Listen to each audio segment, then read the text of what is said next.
Okay, well, I'm just starting my day, and I'm going to talk to Spirit here, and I'm going to do a little reading here, and I'm going to share it with you. All right, so I woke up feeling kind of heavy today, and so I'm going to see what Spirit has to say about it.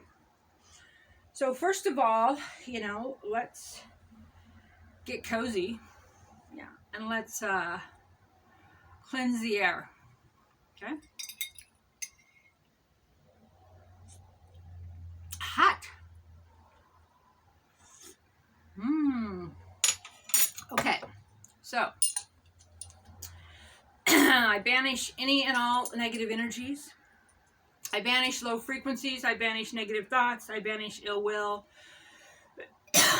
Any energy out there that's negative in any way about me, I neutralize and I send back with love and light and the highest of intentions.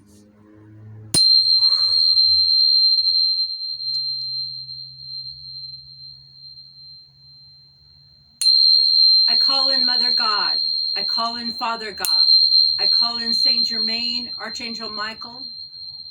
I call in the Dragon Collective, which we will be working with today. Gold Star Trio's out there. Orion's out there. Archangel Michael. All available angels and higher selves in the vicinity. Beings of light, I call you all in for this reading. For myself and for the collective. For whoever finds this video. About the energies today for me personally and for all listening. Okay. So, I'm going to light a candle here. Whew. Okay. Thank you, God, for loving me today. Thank you, God, for solutions today that were not available yesterday. I cleanse this room that I'm in. I cleanse the room that you're in. I let go of all the things that don't bring me joy or laughter or fun. All things that are not healthy for me or of high vibration. I let go of anything in my energy field that draws to me negativity, negative people, darkness, people with ill intent. I cleanse the room I'm in. I cleanse the room you're in. I cleanse all rooms where my name is spoken. Any energy to do with me anywhere in the entire universe, in any dimension, in any place in time. I neutralize this energy. I cleanse this energy. And once it's completely neutralized, I raise its vibration, fill it with love and the highest intention and purest of light, and send it back out to all those rooms and all those people and all those places where my name is known, where my name is mentioned, where I have been, where I have thought of, in any dimension, in any lifetime.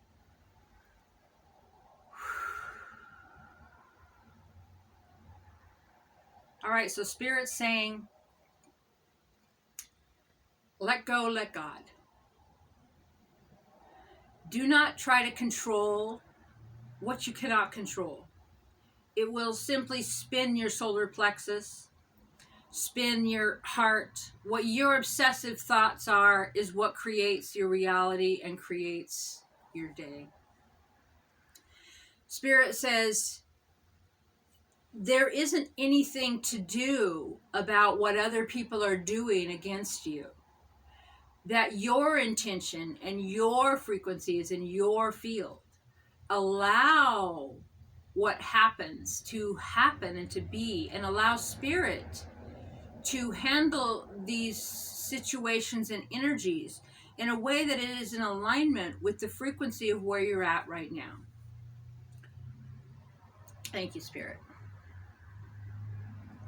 Cleansing this room, any and all negativity leaves, cleansing all the corners. Neutralize any of the negative intentions other people or spirits have about me in any lifetime, any time, any person. And so it is done. Okay.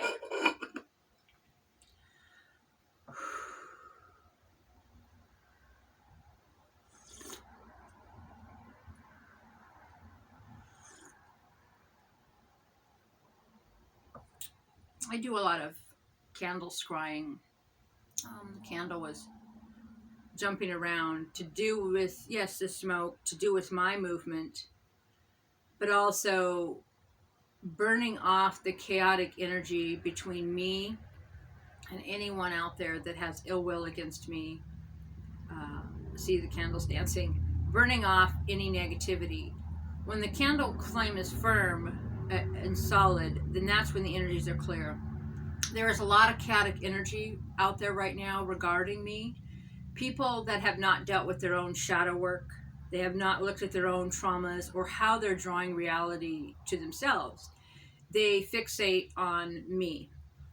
Um, this is the same stuff to do with, you study about narcissists and sociopaths and any of our mental health issues that we have as a society, or that I have personally.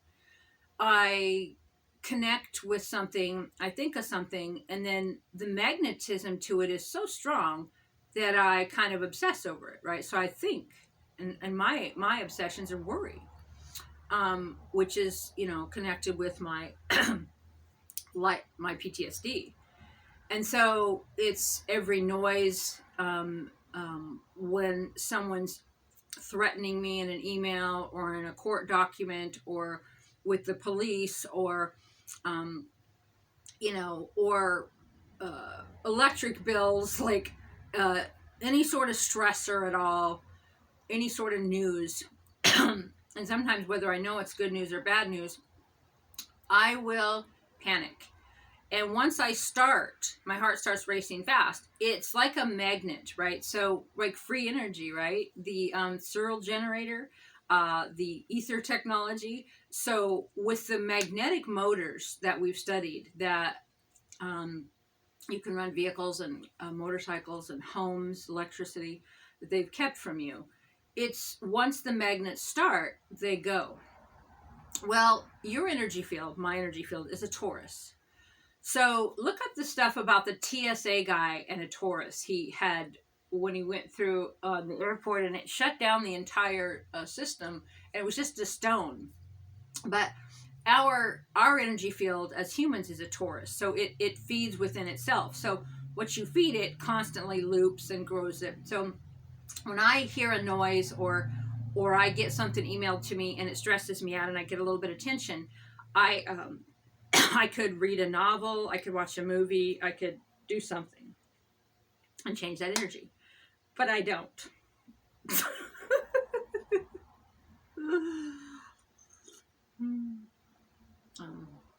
Spirits kind of reminding me of how I do it, and this is how humanity works. So when a thought comes in, I've done videos before saying that if just because a bird lands on the nest doesn't mean it lands on the door, you don't have to let it build a nest.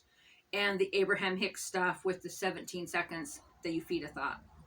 Well, the PTSD, the thought comes in, the email comes in, the stuff from the corrupt judicial system, or the corrupt people in the community, or people who hate me, or, like I said, haven't dealt with their shadows, or they can say anything they want to me, and I must take responsibility to own my reaction. The thing is, with PTSD, there's an automatic reaction. So, okay, Spirit's like, okay, so you have an automatic fear and panic, and you seize up and you react. So when this happens, then you think about it, and you think about worst case scenario. So instead of thinking about best case scenario, oftentimes I think about worst case scenario. Okay, so and I put a story to it that makes it worse than it is. Anyone can say anything to you they want. They can say you have 6 heads. They can say, you're an elephant wearing a dress. It's what you believe, right? See, this is still burning off the chaotic energy between me and everyone out there. Interesting.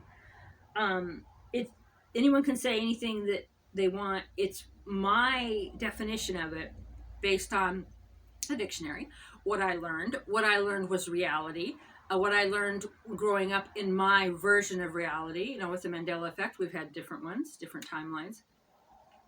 My triggers, my traumas, my abuse, anything to do with my life is how I will interpret those words or what happens outside of me.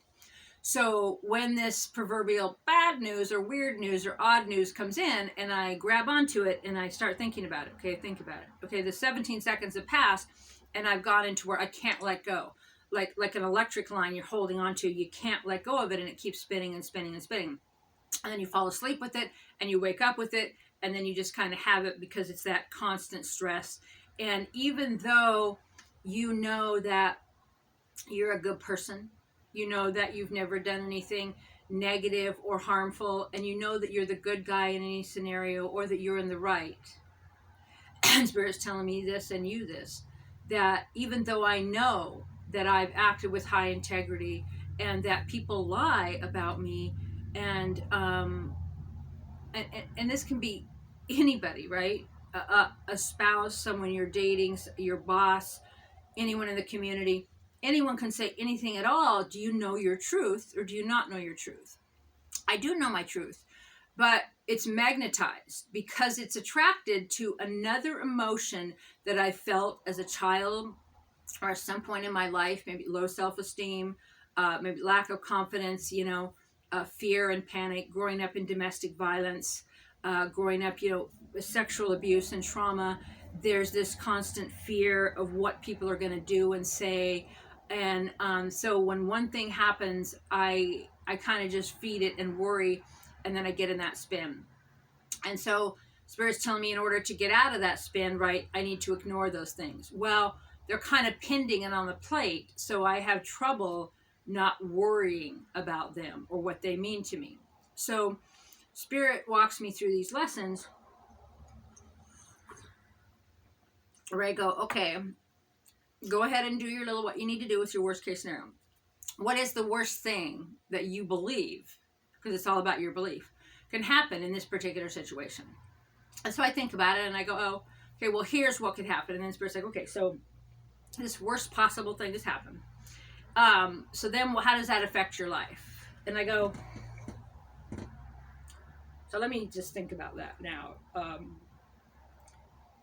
Well, Spirit, it doesn't affect my life at all because that's nothing to do with my life and it doesn't really matter. Hasn't been anything to do with my life for 12 years. So even if the worst case scenario happened, it's just a matter of paperwork and it's nothing to do with me. Right. So then I begin to relax. But the issue is that the muscles have memory and tension, right? And it just takes a little bit. So and then I'm still creating paperwork or phone calls that you have to take care of or things that I imagine I have to do that I don't. I will create lists of things to do. I don't know if it's ADHD stuff or it's some of the other anxiety disorders that I have. But I will create a list of things that I want to do. I'll think, well, that's a neat idea, right? I want to write this story. There's this project I want to do. There's this chore I want to do. So I'll create a list of things I want to do, that I want to accomplish. And then I will instantly worry and panic because I have a list that I don't think I can complete. And so want to remember, and Spirit's reminding of that it's not that I'm creating it. I'm not a victim to anything in my reality. And when you own things, when you go, I'm not a victim, I created that. Whatever it is in your life, you're like, I created that. I trust Spirit. I trust myself or I don't. Either I trust what I draw to me and I repel or I don't. So when you say I am not a victim, then you're taking ownership for that. You created the reality and circumstance in your life. You put out an energy and your frequency field has energy that brought that energy back to you. So once I own that I've created whatever comes into my life and whatever leaves my life, and I'm not a victim to any of it. So once you do that, then you're like, okay, cool. I own this. So then if I want to change it, I can change it. So when I have a different reality, a different life, different choices, I can change it. But if I don't own that I created it, if I'm like a victim of circumstance and it just happens to be poor me, I'm just a victim, then I am saying to spirit, to the universe, to myself, my higher self, to whatever, that I don't have any control over my life, and that it just happens to me, that I'm a victim to everything and everybody. That, see, there's some sirens to go with it. That anytime anyone says I got 3 heads, or I'm an elephant wearing a yellow dress, or I got balloons for arms, then I believe them, and I have to live my life with their version of me, because I'm just a victim and I'm not in control of my own reality. I'm not grounded in my own base frequency. I don't trust myself. I don't trust God. I don't trust Goddess. I don't trust spirit or my higher self in any way at all when I believe that I'm a victim to circumstance. Instead of saying I'm not a victim, and something that I did or said or believed or felt created that person, that thing, that document, that whatever it is in my reality was created from something in my own energy field that's a belief system of mine. And I own that. And I go, I fully trust myself. I trust my choices. I know that my intentions are of high integrity, and that my intentions are to raise the vibration of Mother Earth and her people. I know that my intentions are always good and always of the light and always beautiful and always about being a light worker and a starseed, and moving us to those higher frequencies and versions of Mother Earth. But if something shows up in my life that seems like it's a lower frequency, well, it didn't show up by accident. I'm tuning into that reality. I have the ability to tune into that reality because it still lives in my energy field. I still believe it's there. I have a belief system. So you're going to be thrown these things to be tested, right, too. Okay, well, let's have someone send you a certified court document that says that you have 4 heads. Okay, so you go, okay, well, the judges and the cops and the lawyers and the doctors and the therapists and all the large nonprofits and the corporations all say I got 4 heads, so I must have 4 heads, right? Now, you can relate this to anything in your life of you believing what they say versus what you know yourself to be. This woman named Melissa, I forget her last name, but her husband was a preacher in California, and she took over the ministry, and she took a lot of heat for being a woman in ministry. I had her on my sites out there about women ordained. I don't remember her last name, but she does a really good sermon about your doctor doesn't have the last word. And it's fascinating because I've helped hundreds of people cure themselves of cancer. And at least 2 dozen of them, the doctor told them they had 4 months to live, go home and die, right? There's always been cures. They've always been hidden from us. And plus you can, move timelines and stuff like that. So when the doctor says, so her sermon's basically about the doctors can say whatever they want, but that the doctor doesn't have the last word, that God has the last word. And you are God, and you're a creator God. So, why do some people that get chemo die from it and some people live? Why do some people get alternative cures and live? Why do some people get energy healings or miracle cures and some don't? And my thing with people was always, if one person in the world cured themselves with this particular thing that I would introduce to them, whether it be frequency or, high alkaline or apricot seed or black salve, or there's tons of them. I'm like, if one person in the world cured themselves of cancer with this, why can't you? And they ponder the belief, right? I did this a lot on readings with people where Jesus has come through. Fascinating stories for another day. But so if and it comes down to why which works and what is your belief. If you believe that you only got 4 months to live, and then you do. You really believe what the doctor. Now, doctors are never there to cure you. They are there to keep you sick. They are of man. They're nothing natural. They're nothing to do with, witches and healers and herbs and energy and timeline shifts. And all of the stuff that I work with has nothing to do with the corrupt and wrong, flat out wrong Western medical system. So when she says the doctor doesn't have the last word, you have the last word in anything. Any single thing that happens in your life, period, you have the last word about it based on what you buy into, what you believe, what you accept is true. Who has power over you?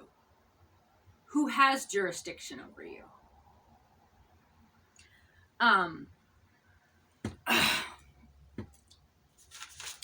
There's this note Spirit's telling me, so hold on a sec. Let's see. No. Right. So who has jurisdiction over you as a human being? Okay. Well, in the corrupt governments of man, they think that they have jurisdiction over you based on where you live. Okay. So whatever town, county, state, country. And now, we know they're just finally disclosing, which we've, light workers and starseeds, have known our whole lives, about the other interdimensional beings that are here with us on Earth. Some call aliens, and the disclosure. It's like they have to tell the people now. I've known about it my entire life. Seen videos of the ships my family's taken. I've seen a Bigfoot. I know, this stuff is like, and Kiers, and it's like you just go, oh my God, when is humanity ready? Well, also, when am I to move, Spirit says, to a version of reality where I'm ready for humanity to be ready? So now that they know that there's other beings, right? Interdimensional beings, these beings in the ocean, they're still like, okay, well, yeah, but I still value the courts of man. I still value a lawyer that was given the power as a judge to rule over everybody. Or a judge appointed at every single level that's not partaking in constitutional law. It's who you owe and who you know. And so that system is changing. We're getting back to constitutional law, which was part of the Galactic Council of Light. So though people know about these other realms now, and they have to be disclosed because the aliens they're able to show themselves to us now. We'll see them. Like, you'll see people shapeshift. You'll see, and the quarantine's been lifted, but they're like, they don't want to cause a mass panic on humanity. So therefore their treaty agreements or whatever with the governments of, well, we're all of Earth. They're of Earth too. The governments of the humans, let's just say, they have to, these, and I don't mean your president or whatever, the real shadow government, whatever runs it, to disclose to the people all the different energies and entities and everything, so they won't have a mass panic. So once it's disclosed, people are like, well, I don't care. I still have to go to work. I still have to pay taxes. I still have to, because they're stuck in that. Like we were talking a minute ago about the magnetism of getting stuck in different realities. They still believe that they have to pay taxes. They still believe the doctors. They still believe the courts. They still believe that mankind has some sort of jurisdiction over them. So they're still living that out. And really, they don't. It's God. It's Spirit.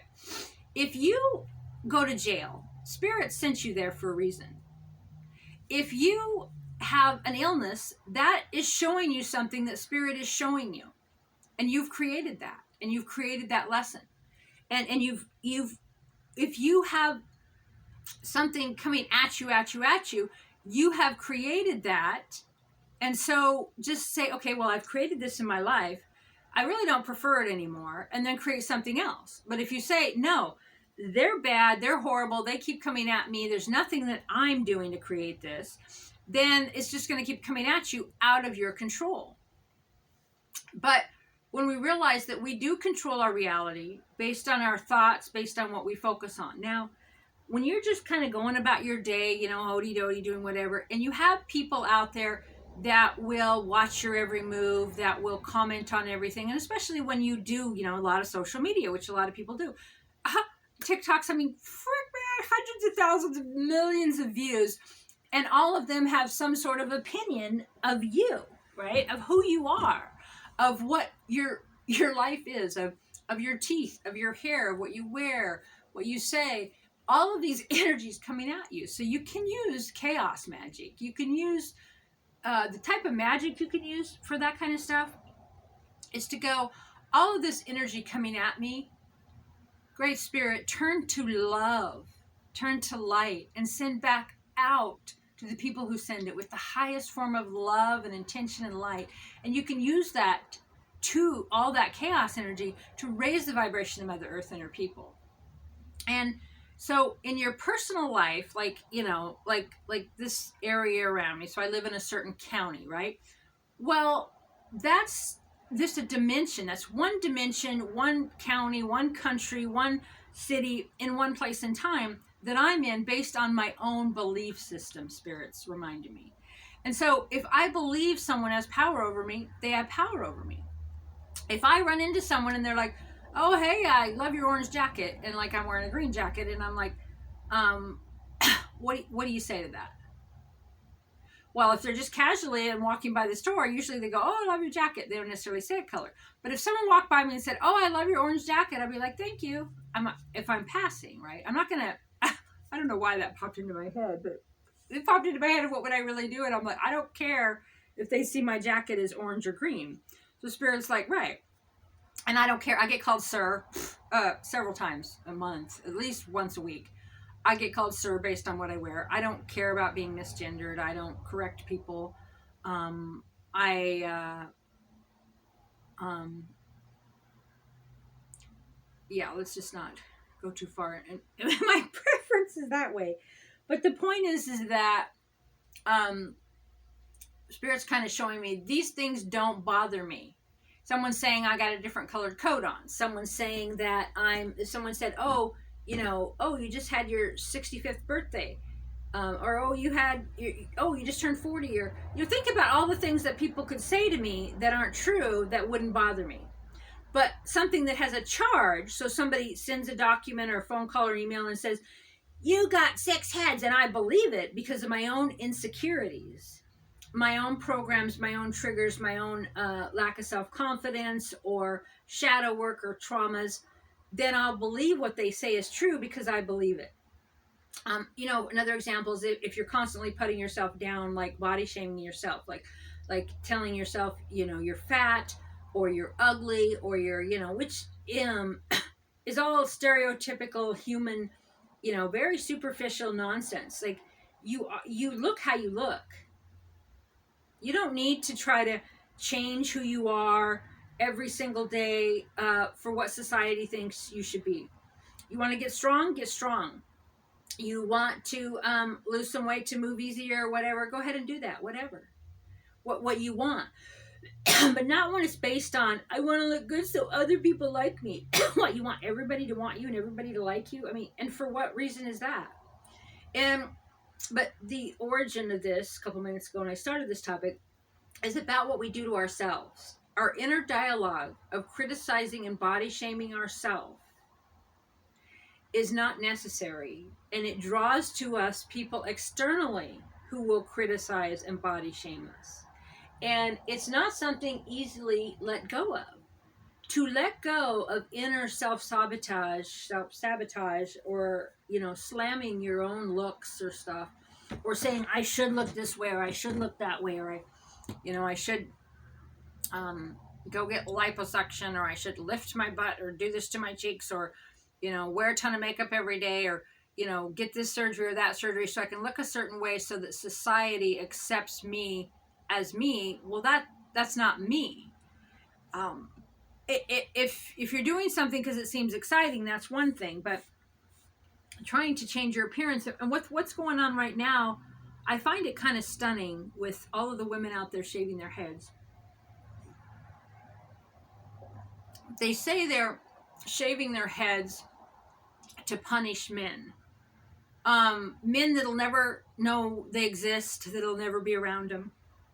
I find it really odd because my head's not shaved now, as you can see. But for the last 5 years, I've shaved my head most of the time. Now, removing your hair is so cleansing. It's so connected to God and spirit, and it just vibrates. It feels so good. And it is a very intense spiritual connection.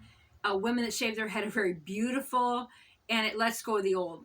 So they're saying it as if they're doing it as a punishment. They think they're going to look ugly and be ugly to men, but really, it's a gorgeous look. And they're really letting go of the old, and so they don't necessarily know that.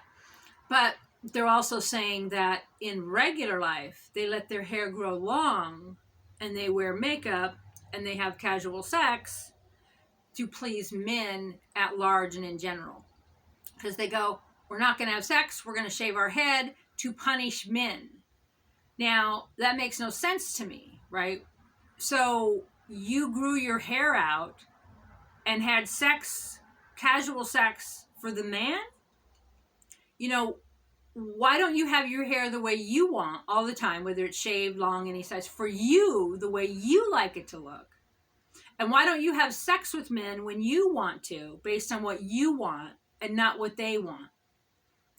And so, you know, and it comes up in this argument of using abortion for birth control. And it's kind of interesting. And I didn't realize that that was a thing.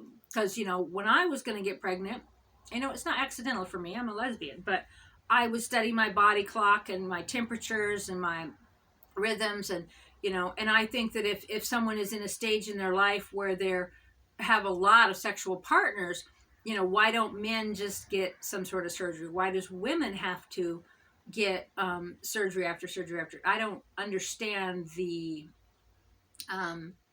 society norm or the culture of it. I'm 54 now. It's not something that I get in that way. And so I don't get that they're like, you know, I live my life for a man. So I grow my hair out so that I'm pleasing to men. Now, why? Well, so that men don't harass me, right?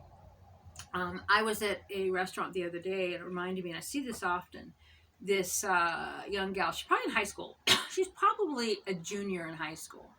And she was there with this nice young man, and he went up to the counter, and he was ordering. So he wasn't sitting with her at this time. And this other guy walked by, and he walked by, and so he was clearly attracted to her.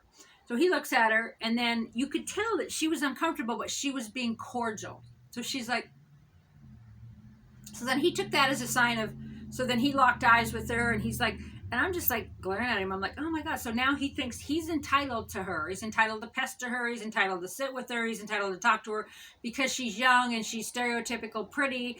And he feels like that's his right as a man, no matter what age he is, no matter what he looks like. I'm not saying all men, but I see this a lot. And so maybe there is a pressure for, you know, young women to look a certain way so they don't get ridiculed and abused by men. Now, you know, it obviously doesn't happen to all women. I'm not going to go there. But so these women out there that feel like they're going to shave their head to punish men, I just don't get why you're living your life for men in the first place. And then that comes back to what Spirit's showing me about my day today. And the message in this video is that what I believe about myself inside, what I believe about my age, you know, maybe my teeth, my weight, my lifestyle, what I believe or criticize about myself, I draw to me for others to externalize it, especially now as the year of the dragon is heading towards its end, and the year of the return is going over and over. Okay, do you believe this about yourself? Do you believe these negative things about yourself? And if you believe these negative things about yourself, okay, so if none of these negative things you believed about yourself were true, then who would you be pleasing to? Right? And so if right now I spend every day trying to change every single thing that some program tells me to change, and I become that perfect version of me, is that even possible? Or would there be another perfect version?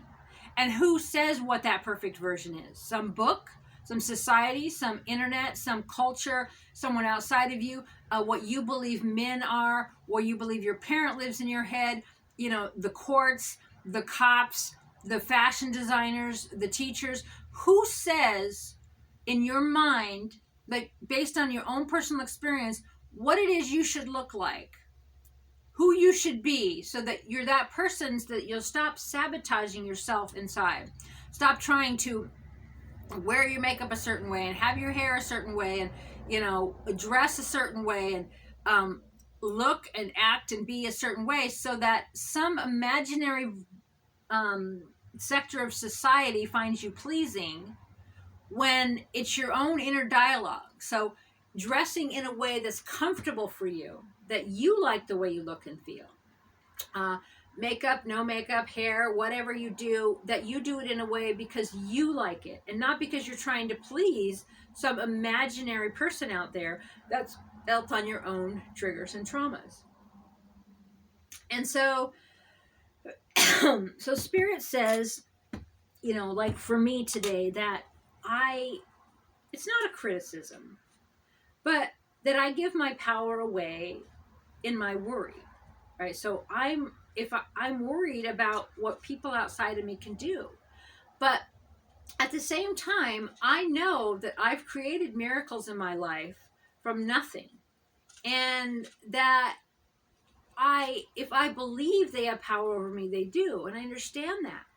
But there's a charge with it and a worry to where, because of past experiences, my triggers and traumas and programs believe something bad's going to happen. So I can't comfort them. I can't change their mind. I can't, you know, and so Spirit's telling me, well, you know, you just let go. So you stop focusing on it, and the best you can.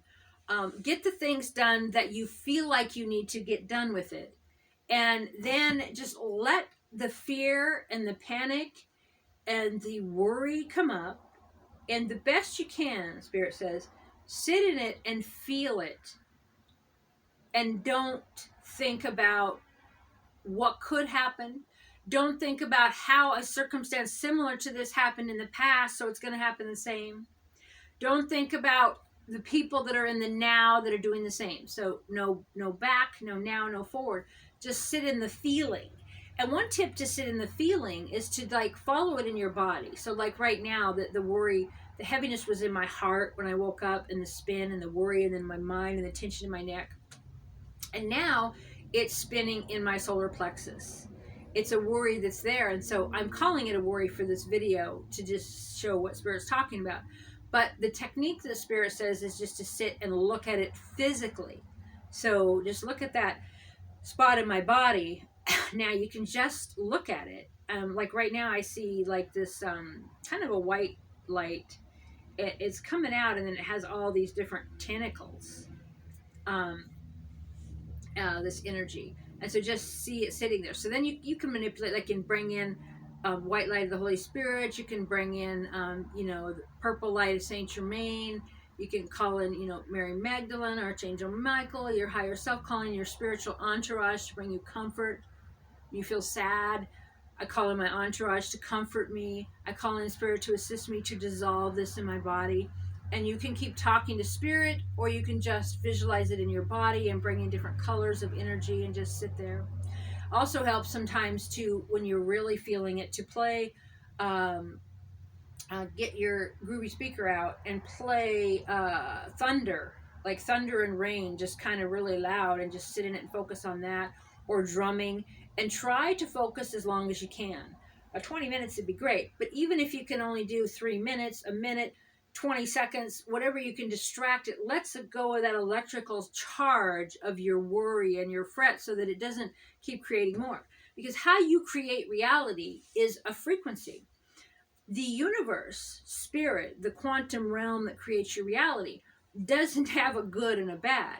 You came here to Earth to experience certain things. So what's creating your reality isn't reading this is good and this is bad. It's reading what do you want. And the way that the universe reads what you want to create the reality you want is by what you focus on and what your energy field is. So if you're focused on worry and it's exponential, Spirit will bring you similar things, because that's what you're predominantly focused on. So Spirit says, you know, read a book, like a novel type book, like a story. Yes, there's exercise, but boy, you know, I do some form of exercise most days, and I find that exercise puts me more in my thought, because I go into like a meditation because maybe it's because I'm a Libra, whatever, but that words, I need words to replace words. Spirit's showing me. So, so Spirit, okay, so right now it's all about self-awareness, knowing who you are. So things are going to keep coming up to show you who you are, show you who you are, show you who you are. And you're not a victim to it. And it might seem like there's some sort of external thing that has power over you, but if you truly trust what Spirit's bringing into your life and trust the reason, then, just let it happen. Follow your excitement and your intuition on it, but don't worry about the outcome, because you just follow your highest excitement and what you believe the action is to take, or logic action, and let the universe take more. And Spirit just showed me this. So Mercury retrograde, right? Within 24 hours, I had boom, boom, boom, things happen that I had to deal with that kind of pulled the rug out of different things. So one thing was, going to affect my quality of life, basic survival stuff. So I kind of went into a worry about it, a panic. And then I'm like, well, no, I'm fine either way. I'm fine. I went into logic and I let it go, and I'm like, but wait, it's actually only this, and I could create this, and so there's this, and it's not a thing, and it's what? Then when I went to deal with it, I found that there was a whole bunch of obstacles, and I'm like, oh my God. So then I asked Spirit for help, and I made a phone call, and then I got this other avenue to take, and this other avenue. And then I went into Port Townsend, and I had a meeting, and boom, it was done and dealt with within 24 hours, and I was back on track, and everything's good. So this Mercury retrograde up till December 15th, 2024 here, and all of them whenever you're watching this video. So they're quicker and quicker and quicker based on when you surrender to, like, I'm not a victim of this. So, what? Oh, so Spirit brought that in so I can, okay, so I'll do this. Okay, so I'll do that. Some things really, really panic me and stress me out. And, I might know that there's a method you're supposed to do it. So this is what you do it, because this is practical. You got to do it in this method. It might take all these really hard steps, and it's always worked this way. Okay, but when you stop and you go, well, wait a minute, entourage, Spirit, help me. And then all of a sudden there's a different way, and it's boom, it's done. So the old ways don't need to be anymore unless you believe they need to be or obsess over them. So Spirit's showing me that, yes, there are some things being brought to you in this Mercury retrograde. However, how you deal with them is your choice point. Do you believe in this? Do you believe in that? And it is a challenge because it has magnetized in me. So I'm waking up in the spin of the worry and the PTSD over these matters that Spirit's brought into my life. And so, but even though logic says they have no consequence at all, because part of my life they actually affect, I haven't partook in 12 years. So it doesn't have any effect in my life other than my ego of that I can't control everything in my reality. But Spirit's showing me, but you trust that you are controlling everything in your reality based on your belief and your frequency system, and your frequency, your thoughts. Based on all of that, Spirit is bringing you what you need to refine it, and Spirit's going to take care of you in the highest and best way. There is no worst case scenario in what I've been thrown at now during this Mercury retrograde. Spirit's making me mad.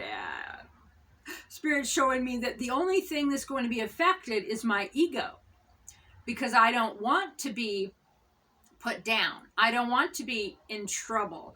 I don't want to be told what to do. I don't want to be rearranged my life, or that I have to do this or have to do that. And so Spirit's showing me that it's basically just surrender to whatever it is and don't worry about it. And Spirit's telling me that I know that that's kind of an impossibility in this moment because it's in my body and it kind of won't let go fully.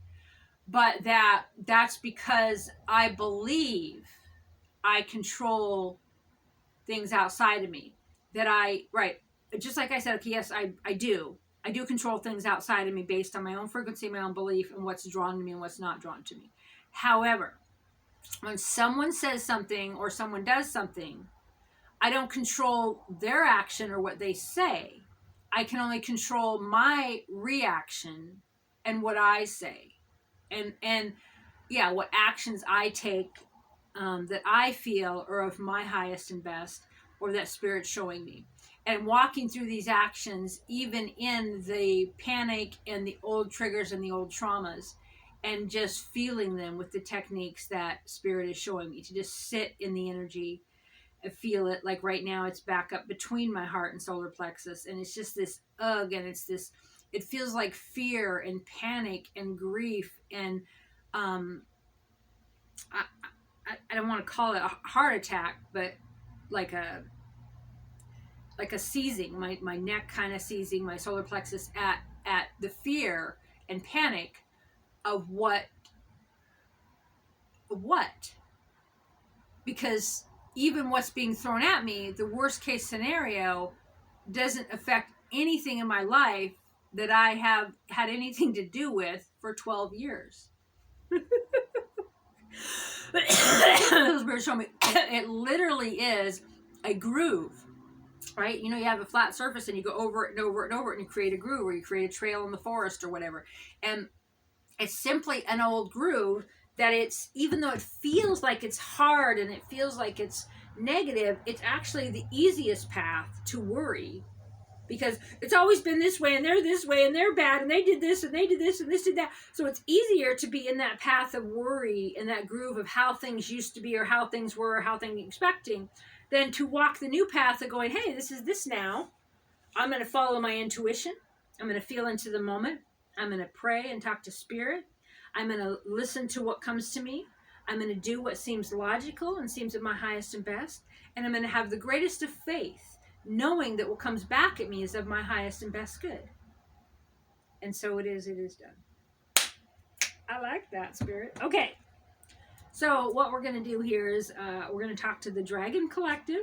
I'm going to do a reading for you and for me. These tarot cards are wisdom from the dragon realm. Good stuff. And I also ask my dragon, which many of you know that I channel a dragon, Giok, to be with me, a big white dragon. I was in a channeling session with Ryan and Linda Lovett. What card is this that popped out? 6 of Wands. All right, victory! 6 of Wands. You can't see these dragon cards if you zoom in on it. They're pretty cool.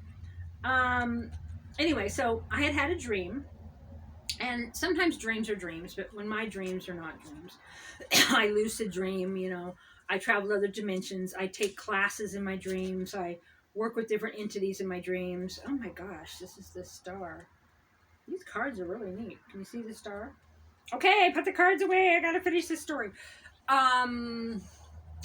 Right, so in this dream, I remember kind of sunlight, and it was golden sunlight, so it's not in this white realm of the white sun. Interesting. But at any rate, I'm in this room. There's some different people. I'm kind of there, and this white dragon comes in. And again, it's a dream, but I'm lucid, and I'm not, you know, my dreams, I travel to different places, and I meet people, and sometimes I meet the same teachers, like at least once a month, and you know, I'm taken places, and I just have all kinds of things. So my dreams are always very, very real and vivid to me. And so, well, not always, because sometimes, you know, they're clearing things from the day, and they're pretty, you know, random and weird. But especially the things that you remember. So this white dragon, I can see very clearly, comes down and just kind of just sits near me and is there, and I really felt connected to the energy. And I don't remember a whole lot more about it, but I remember in my channeling session with Linda Lovett, and she channels Rion, Rion, a 7th dimension light being, diamond light being, which is actually in a collective of 77. And as you know, like the Christ consciousness, Cryon, even Bashar, the Pleiadians, these are all collectives that people have channeled. You know, even Seth, the Seth channelings, you know, is a collective. So anyway, we were asking Ryan about this dragon. And so the dragon's name was Giok, Giac. And so instead of like channeling a dragon, um, Geok is more like an aspect of myself, like in another realm or whatever. But that spirit showing me now, we all have a dragon that works with us and in our collective spirit, and that the dragons are us as light workers and star seeds, not the background people or the. I'm not saying it's good or bad. I'm just saying. So a dragon appears in your life. So appears in a dream, appears in whatever, and that this dragon, it's not like a familiar, and it's not like a protector. It's actually an aspect of yourself that is assimilating with you. So I had a guide that was a bear, and it was funny because I would be talking to different people, and they would you just see the bear. Or I have an aspect of myself that's a dwarf, and sometimes people will see my face, and they'll see my face just completely change into other aspects of myself, and we're all doing that more and more now. But this Ryan was saying that this Geok dragon was, yes, an aspect of myself, but also uh, coming to work with me now, like integrating in my field, like this supernatural, whatever you want to call it, overlay to actually assimilate in my energy field the energy of this white dragon named Geok. And I see this dragon often, and I work with this dragon, which is the learning about ancient geometry, ancient histories, ancient electrical patterns, and earth patterns, um, and energies that we need to know here as we go through to this next phase of New Earth. And I don't really channel Geok much. I'm going to be channeling more of the Gold Star Trio, but Geok is more like with me all the time, part of me, a white dragon that is part of my persona now, part of my reality.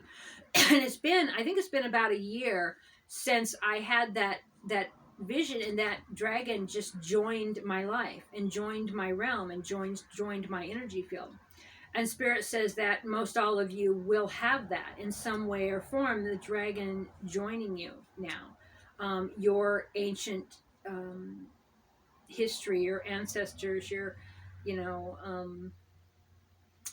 just no segue here, but just really into Tartaria and, the ether technology. And, we're supposed to believe that cart and buggies built whatever when those magnificent buildings were there. I mean, I have had visions of all this stuff my whole life, and sound moving large rocks. And, I've known stuff for decades and decades, and waiting for society to catch up. But Spirit's also like, well, yeah, but I also didn't tune in.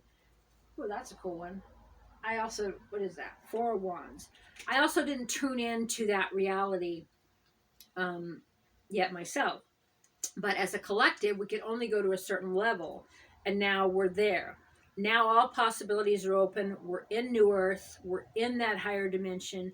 But we have to clean up, like the rest of the stuff in this video. I have to clean up my energies. I have to clean up. Do I believe that someone, anyone, anywhere, for any reason, has power over my body, my health, my state of mind, my whether I worry, my life, do I believe that any government agency or person or anything in any way has power over me? Or do I believe that I literally create my own physical reality, and that I am responsible for what I draw into my life and what I move out of my life? And so I have some work that I'm still doing. But once we become self-aware, become aware that we, in any lifetime or dimensions, we've been the abuser and we've been the victim, and that things aren't necessarily good or bad, they're just what's preferred, or they're what we come here to experience. And I've, known all this stuff my whole life. Like, I've been a psychic my whole life. I've talked to spirit.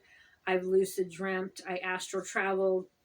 I've bilocated, and, but the thing to master here on earth, which, I'm getting near, is emotions, trauma, the electrical charge that other people have power over you. in my DNA and my ancestors believing that, and cleaning up. I'm cleaning up every other lifetimes of other people, and like, the Bashar and all kinds of stuff out there talking about every lifetime as at once. So what I cleanse and heal and become self-aware of in myself, I do it for my ancestral line and every version of me in every dimension all at once. And that's part of the Mandela effect. So yes, the Mandela effect showing us we can move parallel realities. We do move parallel realities. But the Mandela effect also saying that once we change this now moment, we've changed the past. I seen some more the other day. It's just fascinating how so many people, Ed McMahon, right? The Publishers Clearinghouse was huge. It was part of our regular life and culture because everybody's always like, well, I want to win the Ed McMahon millions. I want Ed McMahon to show up at my door because it's going to be millions. And in this reality, it never existed. And Mirror, Mirror on the Wall never existed. Field of Dreams movie, if they build it, if you build it, they will come, never existed. The Lion and the Lamb, the Bible scriptures changes. There's so many changes, and you can also see residue of where both realities are here. So some people in this reality remember the white sun always being the sun, like the big topic now of like, see, it's proven. This book's 100 years old, and it proves that Thanksgiving was always on the fourth Thursday. And the Mandela effect people, such as myself, going, no, it was always on the third. And they're like, well, this 100-year-old book says, well, yeah. And the Bible is thousands of years old and shifted. The lion, they say in New Earth and Heaven on Earth, the lion will lay down with the lamb. That's not in the Bible anymore, right? That's a verse we all know. You still see the pictures out there of the lion and the lamb, but now that Isaiah 26 or whatever is the wolf and the lamb. So it's all about mastering your mind and mastering your emotions. So even though, I could psychically read and did some remote viewing, I could make myself invisible. Like I studied stuff and worked with shamans to where people could walk by and I could fade into like the scenery or whatever. You could, now whether you're doing it in a conscious way where you're just making them tune out of you, however you're doing it, right? Psychic readings. In my dreams, I would practice breaking things like a vase or something. I'd break it and then I'd bring it back. Of flying in my dreams. I'd practice flying in this reality, but meaning like in basketball or different things where I could jump up and I could hold myself in the air a certain way with these different techniques. And I studied, in the Yucatan. I've studied in Ireland. I've studied in the UK, Key West, all over with all kinds of different spiritual teachers and yogis and, energy fields around plants and absorbing nutrients to that and the frequencies and the, and I, but with all of that, my biggest thing here is to master emotions, trauma, what they call in this realm PTSD. It's just this every noise and trigger and fear and seizing and, this worry that I developed. Well, like I said, cleaning up lifetimes and stuff, but that, through how my mother was with me as a child and through domestic violence and childhood abuse and things that lay dormant. And then I was at an event here, as most of you know, in August of 2022 that triggered it. And I had panic attacks constantly after that and had to get help because it was too overwhelming. And we're not really going to go there, but you'll have events or things, I guess, that bring stuff up so that you can really deal with it. But my constant worry, self-consciousness, it comes from my mom. And she would always say, your father and you would be better off if I was dead. So I always felt responsible to keep her alive and keep her happy and keep her pleased. And, and always going to get in trouble and always holding my mom up and always being her, I was going to say her pastor, but her therapist. And all these things live in my inner child. And even though I know all these magnificent things and magic and and I've done kinetic, if you Kirlian photography, that's amazing. And things where, energy healing, where you animate people, you can move people within their energy field and move objects. And there's so much that I have learned and been able to do, but mastering emotions, mastering my own thought has been the challenge. And so that's kind of where I'm at today of like, to not worry about things that are out of my control. Like if I can't control it, there's only certain actions that I can take, then why would I need to worry about it? But I do. And it's an obsession, but it's also a trauma. It's what they call, in their mental health world, PTSD and different anxieties. And there's some other diagnoses in their world. But it's really, to be able to really know that no one has power over you but you. Okay, so let's check it out here. All right. All right, Spirit, show me what I need to know today. Let's do let's do 3 cards, and then I'm going to see what the Dragon Collective is saying. And then see what the book has to say about it. The book that's often connected to the intention of the artist or the cards. All right, well, that one's kind of jumping out. So, oops. Okay. That's too funny. Okay. So, cut the cards. And I go, okay, that one threw out. Okay, so we got some sideways here. Some people don't do reverse tarot, but I do reverse tarot. Okay. I've yapped so long, my coffee is cold. Okay, so the one that jumped out over here was 6 of Cups. So what the Dragon Collective is saying that it says is like a dragon of a volcano. I don't know if you can see it or zoom in on it. I'm quite a ways away from the camera. It's showing a dragon that's kind of like a volcano. And then there's 5 cups in front of the volcano full of these beautiful flowers. So white and pink flowers. So it's all of these beautiful flowers that are, so what I'm seeing is kind of enrichment and flourishing, fertile. And the dragon protecting the volcano, but the anger, the steam releasing in this 1 cup. So there's 5 cups in front of the dragon volcano thing. And I have an aspect that is a volcano. We'll talk about that another time. That was fascinating. So then 1 cup has the steam coming up, which is kind of like what this was doing with the sage. What it's showing kind of is that, yeah, there'll be these dragons. They're guarding. Okay, so everything is great and everything is solid, and then there's somewhere over there that something will pop up and vent into my reality. And to just let it steam and let it pop up and let the air out of the volcano, let it go, and that the dragons are guarding it, and to not be completely, don't give your power away, and just let it kind of vent. And the 6 of Cups in general, so cups is emotions. So 6 of Cups in this book here, let's see. It's just so cool.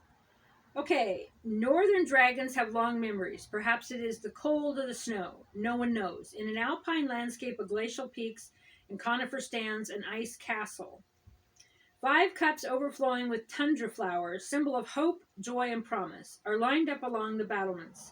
The 6 cup stands between 2 young dragons, a steaming offer of warmth in an interpermanent climate. Okay, climate. So they're saying, right, to get warm in the cold. I can't tell that that's cold, and I don't really see. Oh, I guess I do see the trees kind of now. That mountain looks like a volcano, but it's actually, so just a dragon on a mountain. Okay, watching them from a distant mountaintop, a prodigious dragon, silver with age, smiles. The little one reminds her of her youth and sweet memories shared. Okay, so, right, the traditional 6 of Cups is nostalgia. So going back and pondering over my life and going, oh, I missed this or I missed that, or this caused this or caused that, or like nostalgia involved in this now moment. Nostalgia pervades the 6 of Cups with wistful memories of childhood, of times when happiness came as naturally as breath. which I was talking about times which weren't necessarily happiness. Um, right, so remembering, yeah, that. When innocence washed the spirit clean, oh, to feel the blush of youth and know such uncomplicated joy again. Sorry, but we just talked about the complications of it. So old acquaintances are rekindled, new friendships are made. Okay, so letting the inner dragon come out and play. So letting the kids play, the spirit's saying, play, laugh, be light. Yes, there is this background of pending doom, but you know that it's not. Show me, it's like the bee story. If for some reason this video shuts off, then it does. But I'm going to tell you the bee story, and I've done that in other videos. But the bee story, versus it's like the bee story. My partner and I went to Oregon once from Montana, and in between Oregon and Montana, we stopped somewhere and went for a hike. We pulled up to this park, and then I saw this really cool cliff, and I wanted to climb it. So I climbed up this cliff, and then I ran into a bee's nest, and the bees were swarming me, just solidly swarming me all over. And I was screaming and climbing and screaming and climbing. And then my ex climbed up behind me, and when she got to the top, she said, "How many times were you stung?" And I said, "None." So since then, it's always been that called the bee story, of where you think something's happening, but it's not.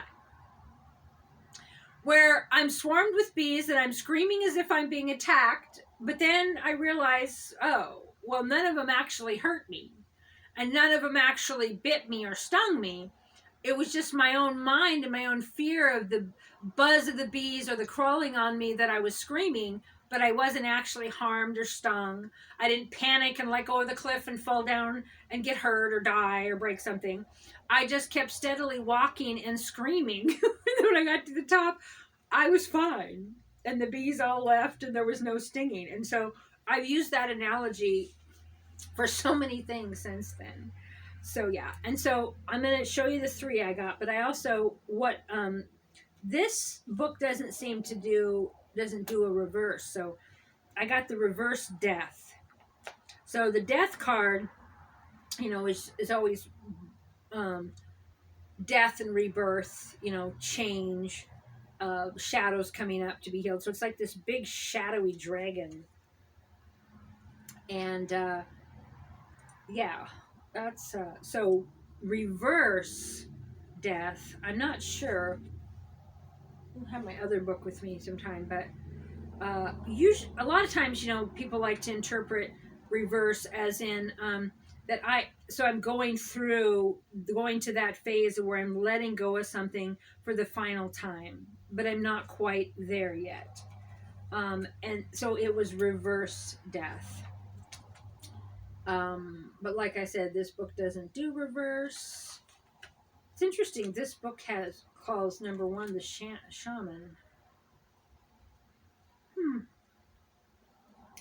This is a great book. I love working with the Dragon Collective.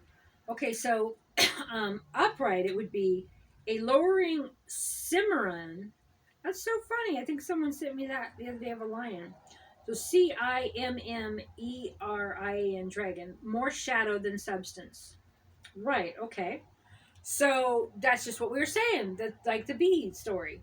So it's a shadow. It's something that's being created that people are sending into me that is a shadowy figure of something that could be, but it's not going to be. And even like I said, with the things that are thrown at me, worst case scenario is I lose something in my life that I haven't used in 12 years. So worst case scenario is something that's completely irrelevant to my life in any way. People think they know my life from my videos or my stories or what I carry on or ramble about, but they don't know what's in my reality now, and they don't know what I do every day. So they come in to take something that they think that is going to bother me or affect me, but really it's not something that I've even ever partook in or used or interacted with in 12 years. So I just find this so validating, and this lifts the energy in me too. The validation of just the first sentence of this card, because it's just like the bee story, that it's a shadow and not a substance. It's just a hint of woo woo, like a ghost in a sheet, spooky, but it's not really anything that's going to manifest. My body still believes it is, and that's okay. And I'm going to love myself, and I ask that the entourage comfort me. But okay, um, so a lowering Cimarron dragon, more shadow than substance, stands atop a barren hill. Violent November skies frame his massive wing-stretched form. Fascinating, right? Because we're in November. His fiery eyes, ready to flame and sear, sweep the plains below like a scythe. This is so representation of the energy that's coming at me. He is the dragon of death. Mortality and scales, high and low, young and old, animal, human, even dragon. None are immune to his gaze, and his realm is littered with their bones. Some are fearful and pleading, some welcome him like an old friend. It matters little to him. He is a transformer force of nature, and with neither animus nor favor, treats everyone the same. Though the dragon of death is more shade than sinew, and more mystical than literal, still is a force not to be challenged. He is the power of ultimate change. Okay, so stripping us down to our core, our old selves being stripped down. Who are, again, like the return of the year of the dragon, who am I now? Okay, now here's another choice point. Who are you now? Okay, well let's bring this in again and revisit it. Who are you now? Do you now believe this has power over you or that has power over you? Who are you now? Okay, then now. Okay. So right, transforming thought, and an Emily Dickinson quote: "Dying is a wild night and a new road. It can be painful or welcoming." Okay, never about a physical death, literal. So, letting go of the old road, letting go of what was to allow what is. Okay, go, what is? Like, okay, so yeah, this person said that, yeah. This official said that. President said this. God said this. The alien said this. The book says that. Your mail said this. Everything says that. What do you say? What do you know? What do you believe and accept as your truth right now? Because the governments of man have no power over you, right? It's freaking aliens. What can they do to you? What can the governments of man do to you when you have the power of God, the power of the dragons, the power of your spiritual entourage? What can the governments of man and their minions do to you? Nothing. Only thing that can be done to your physical is what you believe can be done to you. Everything else is just trust. Lay in a jail cell? Oh well. You meditate, you get meals, you got people to talk to, you don't have to worry about driving anywhere, you don't have to worry about getting rousted, you don't have to worry about being homeless. You're just hanging out and meditating in jail. You're you got money taken away from you? Oh well. You're stripped down to $0. Oh well. You're living in a car? Oh well. You're freezing to death. You got to wear like 9 layers and you can barely function. Oh well. I've lived through all of that, and it's all just been a meditation. And if the dark forces want me in jail for some reason, I will lay there and meditate and talk to God, and I will astral travel, and I will bilocate, and it will be beautiful communion with God, and I will trust that God wants me in jail in order to vibrate my light there. Whatever God brings me, I will love that and trust that because I love and trust myself. Okay, so now the main 3. So I got Sire of Swords. So is that like the one? Is Sire 1? Sire, or is Sire a page or something? Let's see. Sire of Swords. I'm not fully familiar with these cards. They were a gift from the dragons. Sire of Swords. Okay. So I'm going to assume that that might be. All right. Well, this says beneath banks of sun-streaked clouds, a lush tropical isle floats like a turtle on a turquoise sea. This is Dragon Island, where the Sire of Cups rules. Okay, so Spirit show me we all rule our own island, our own mind, our own consciousness based on what we believe. But his home is here, on this little piece of sand and rock and green, right? But the home is here. With wings open as a tall ship sails, he dominates the landscape. The hill is his throne, the giant palm at his side, his scepter. Oh, that's cool. Under his watchful eye, a great cup sits on the shore, and an inquisitive young dragonlet balances on the rim. Oh, yeah, so that's kind of cool, a young dragon. The image of himself, all grown, perhaps, a sire in his own right. Abandoned by the retreating tide, a pair of starfish flounder on the blistering sand. Oh my goodness, that's. I had a dream last night about. So here's that card. Let's see. Where's the card?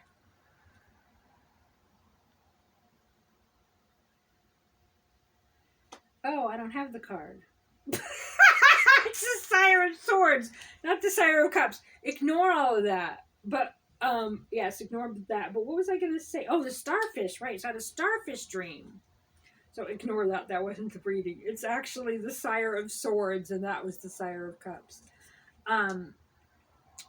Yeah, so I was walking out over this water, this dock that was even with the water, and there was 2 large orange starfish on the dock. Interesting. So yeah, so I already had the animal. Where's my Animal Speaks book? All right, well, starfish. We'll look up starfish later. All right, so the Sire of Swords. That's too funny. The cups are emotion, and swords are more about, cutting through the crap. Yeah, swords. Not wands, swords. Okay. So, that is fascinating. So what are they? It's just not a page. It's not the knight. So the sire is okay. So all right. Well, the Sire of Swords is a whole different sort of deal, and it also has like a baby dragon. So this is a sword and on a rock mountain strong, and the dragon is gray and gold. This beautiful golden under the wings, holding a purple butterfly. So letting butterfly go, if it comes back to me, it was meant to be, sort of deal. Let go of your worries, let go of your concerns, let go. But for now, it's kind of just hanging out there. And then there's a baby dragon kind of on its shoulder, which is kind of cool. All right, so Sire of Swords. The Sire of Swords is a warrior king. All August gold and lustrous sable. He cuts in imposing figure against the pallid sky, with wings full of spin makers. He stands rampant on a craggy ledge, the better to admire his mountain realm. A sword is etched deep into the stone beneath his paw. He is the double-edged embodiment of this blade, life and death, justice and power. In the past he forgot, fang and fire might for right. He will do so again, if necessary. But in this moment, his regal presence is enough. His sovereignty is absolute. So Spirit's showing me, just stand sovereign in your own truth and your own belief system for you, about you, and of you. Trusting who you are. Spirit's telling me, trust in who I am for me. And don't give any value to any other person's version of me or what they think they have in some sort of control over me. A large purple butterfly, symbol of the intellect and soul that tempers his sharp-edged judgment, perches on his paw. So calming. On the sire's shoulder sits his young heir, tail wrapped tight around his father's neck, impatient to learn all he can. Until then, he is content, a subject of the sire's rule. The essence of air, luminous as a mountain sky on crisp spring day. This is the sire of swords. His authority is supreme, radiating from the unchallenged power of his intellect. Mature, elegant, and enlightened in his counsel, he examines all sides of an issue and their consequences. Right, right. That's what I was talking about. That's what I'm doing, right? And that the consequence, worst case consequence, is something that completely doesn't have anything to do with my life, my real life. Though the polished lens of logic and rational thought. Okay, through. So let's read that again. Mature, eloquent, and enlightened in his counsel, he examines all sides of an issue and their consequences through the polished lens of logic and rational thought. So spirits, oh, my nose itches, reminding, okay, look at it logically, deal with it logically, move on. It has no power over you. Okay, while those around him get bogged down in minutia, so the details, the sire focuses on the big picture and acts accordingly with clarity of mind and unequivocal decision. So I know that spirit has got my back, and I know that what happens to me is of my highest and best. And following my intuition or my inspirations of my ideas of actions to take is spirit guiding me. And then just put it out there and let it go, let God. The sire is sometimes distant, even demanding friend. You may not always love him, yet you know he's true and trust him implicitly. Okay, so trusting, like kind of the sire in this representing whatever sent at me, to trust it, whether I love it or not, to trust that it's for my own good. Trust, implicity, right? Just be careful because the swords don't cut you, right? Yeah, okay, so there's that. Okay, then the second card is the Four of Cups. Yeah, I don't know if you can see it. I'll show it to you in the book too, so. Four of Cups. Okay, so I can't even see the head of that dragon. Oh, I think it's like sleeping or perched on a bench or something. Okay. What is this itch? Is this good luck? Okay. Gnarled, twisted, and as old as the hill that holds her roots. A yew tree spread her boughs over a mist-covered down. A pensive blue dragon has taken up residence among her welcoming branches. He is world-weary and in retreat. He could stay in the tree forever. Oh my God, I know that feeling. On the ground below stands a trio of cups, ignored. Right, so I'm ignoring the cups that are full, so I can focus on, oh my God, I gotta worry over here, oh my God, over here. On the ground below, okay, ignore it. A small dragonlet flits nearby. I think it's interesting that every one of these cards have the inner child represented as the dragonlet. A small dragonlet flits nearby a fourth cup. So the child is reminding you of what you have. A tempting offering, yet the dragon's heart is closed. Oh my gosh, that's so cool. So the inner child is saying, hey, play, laugh, feel this, have fun. Here's this cup. And then me, the older dragon, is like, no, I'd rather worry about what could happen that's bad. I'd rather worry about who doesn't like me. I'd rather worry about guilt and shame and body shaming myself and all these negative things. I don't want you to hand me that really cool fun stuff. So it's a reminder of that. Being self-absorbed, right? Easy to fall into the state of morose and self-absorption. So I'm being self-absorbed with a pity party of what all the bad things that could happen from this, instead of going, but what about all of the freaking good things that could happen from it? What about the cool, amazing opportunity that I'm being given to show something else, to do something else that's grand in energy? What about I just trust spirit, and the spirit's brought me this, and that I'm now intuitively going to do this other action, and it's going to bring this other wonderful thing? Yes, I do. I'm in, so it is. Okay. Though others reach out to you with kindness, you're not interested. Oh my gosh, no, I have to worry. I have to go into sequester and worry. You cannot see, let alone experience the pleasure that is now, right? I can't see the pleasure, Spirit showed me, because I'm worried about the machinations of what could be that's negative, instead of So worry about the 5% that could be negative that's not going to affect my life at all, instead of the other 95% that could be great, and is really the logic of it. So, okay, so let alone experiencing the pleasure that is now. Trust your instincts. Trust my instincts. Feel into the moment. They may feel off right now, but they will serve you in uncertain times, bring you out of isolations and back to the present. Okay, so trusting my intuition, moving into the moment by feeling what action needs to be taken, and acknowledging, yes, I have this background worry, this background stuff, but just keep moving forward. And even if things feel a little off, to trust myself, trust my instincts, and that my instincts will serve me, and I can trust in spirit, and that will bring me out of the isolation of feeling like bad things are happening to me and I have no control of them, and bring me back into the present and my power. All power is in the present, in the now, in the now.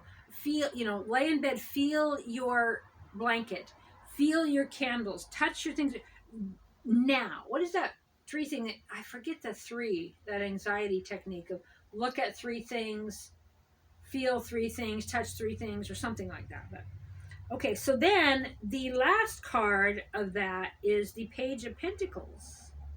So the dragons are so cool because they actually don't have pentacles, right? So the Page of Pentacles has it's kind of like a pentacle, but it's a dragon that makes the pentacle.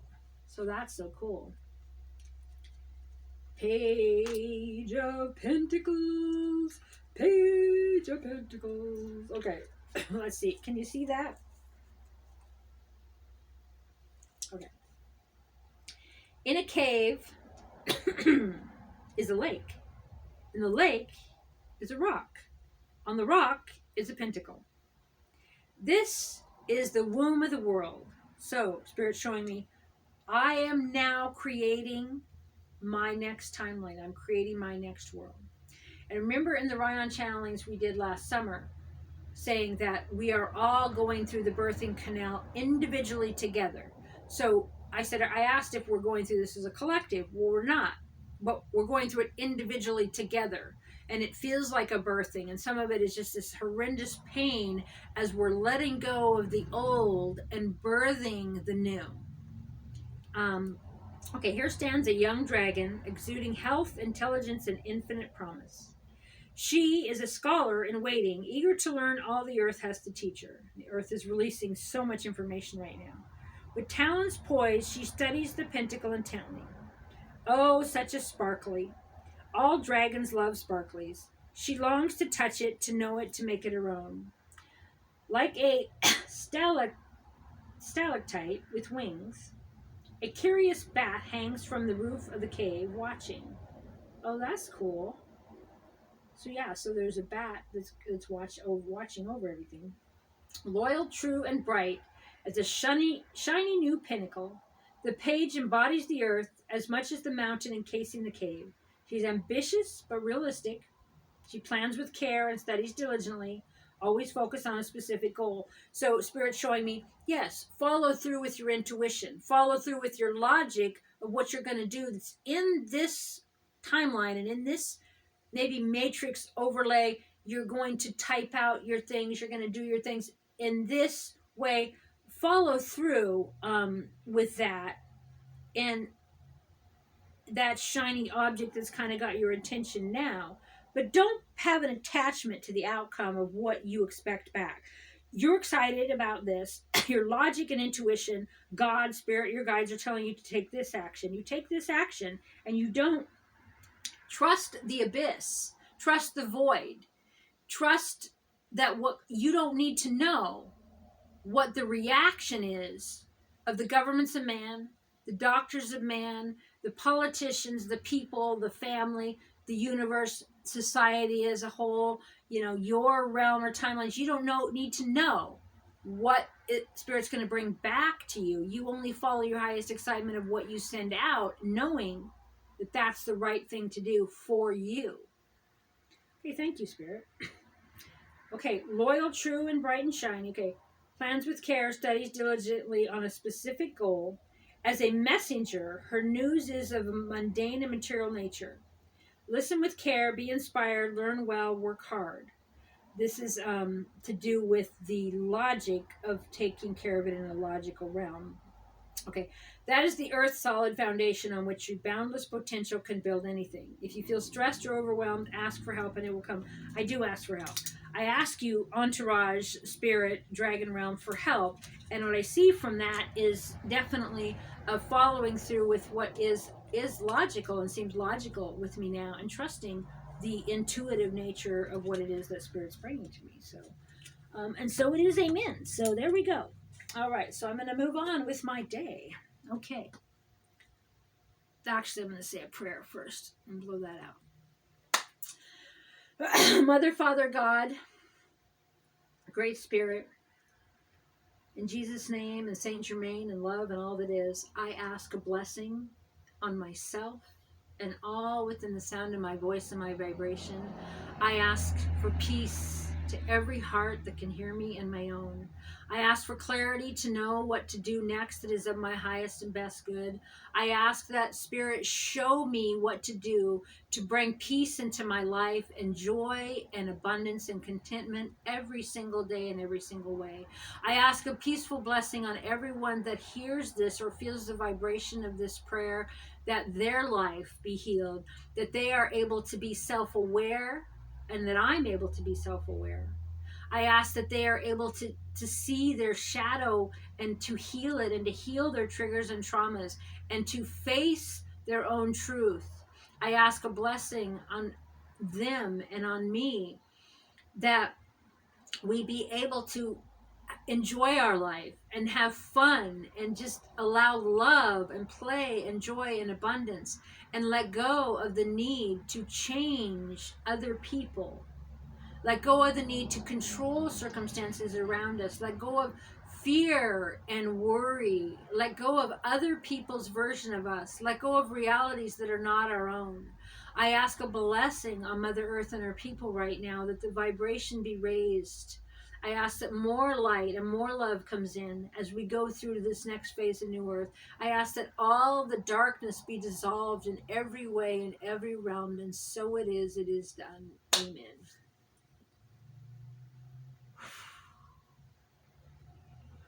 Cleanse, raise the frequency, bring in love, bring in purity, bring in good luck and abundance, bring in the new earth and the new currency and all the healing and the ether technology and teleportation and all the beautiful things. And so it is done.